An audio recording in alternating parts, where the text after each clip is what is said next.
കേസിനെ നേരിടാൻ കോൺഗ്രസ് പാർട്ടിയുടെ പിന്തുണയുണ്ടെന്ന് റോബർട്ട് വദ്ര ചോദിച്ച ചോദ്യങ്ങൾ തന്നെയാണ് ഇഡി ആവർത്തിച്ച് ചോദിച്ചുകൊണ്ടിരിക്കുന്നത്.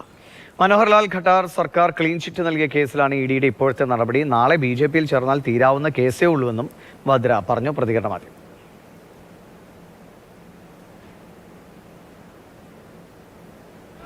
पूरा सपोर्ट है, एक फैमिली है, एकजुट है और मजबूत है.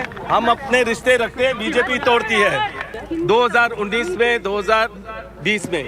तो मैं ये कहूँगा कि ये मेरे को समझ नहीं है कि 2019 के बाद जब मैं 15 बारी गया हूँ, 10-10 घंटे बैठा हूँ और सारे सवाल के जवाब दिए हैं, अब 7 साल बाद वही विषय में दोबारा बुलाने का मेरे को मकसद समझ नहीं आ रहा. पूरा सपोर्ट है. വിവരങ്ങൾ അനൂപ് ദാസ് നൽകും. അനൂപ്, കഴിഞ്ഞ ദിവസം ചോദ്യം ചെയ്യലിനെത്തിയപ്പോൾ പ്രിയങ്ക ഗാന്ധി ഒപ്പമുണ്ടായിരുന്നു. അതാണോ പാർട്ടി പിന്തുണയായി റോബർട്ട് വദ്ര കരുതുന്നത്? കുടുംബ പിന്തുണ എന്നല്ലേ കരുതാൻ കഴിയൂ? അല്ലാതെ കോൺഗ്രസിന്റെ ഭാഗത്ത് ഇതുവരെ വദ്രയെ പിന്തുണച്ച് മറ്റു പ്രതികരണങ്ങളൊന്നും ഉണ്ടായിട്ടില്ലോ. എങ്ങനെ പോകുന്നു ഈ ചോദ്യം ചെയ്യലും നടപടികളും?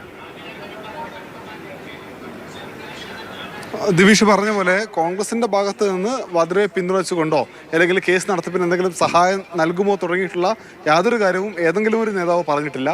കോൺഗ്രസ് അധ്യക്ഷൻ മല്ലികാർജ്ജുൻ ഖാർഗെ പറഞ്ഞത് വ്യക്തിപരമായ കേസ് അത് അദ്ദേഹം വ്യക്തിപരമായി തന്നെ നോക്കും എന്നുള്ള നിലയ്ക്കുള്ള ഒരു പ്രതികരണമാണ് വന്നത്. അതല്ലാതെ ഒരു നേതാവും വാദ്രയുടെ കേസുമായി ബന്ധപ്പെട്ട പ്രതികരണങ്ങൾ നൽകിയിട്ടില്ല.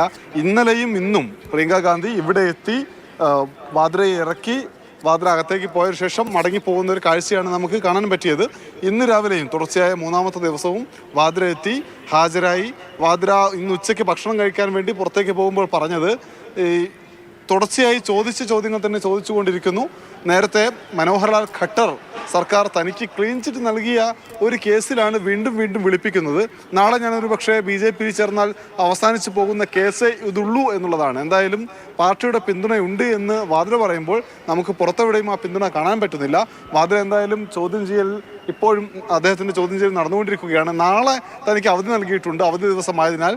അതുകൊണ്ട് അങ്ങനെ വാദ്ര പറഞ്ഞ സ്ഥിതിക്ക് ഇനിയും കുറച്ച് ദിവസങ്ങൾ കൂടി ചോദ്യം ചെയ്യൽ നീണ്ടുപോകാൻ സാധ്യതയുണ്ട് എന്നാണ് മനസ്സിലാക്കുന്നത്. ശരി ശരി അനൂപ് ദാസാണ് വിവരങ്ങൾ നൽകിയത്. റോബർട്ട് വാദ്രയുടെ ചോദ്യം ചെയ്യൽ തുടരുകയാണ്. കോൺഗ്രസ് പാർട്ടിയുടെ പിന്തുണ തനിക്കുണ്ട് എന്നാണ് വാദ്ര അവകാശപ്പെടുന്നത്.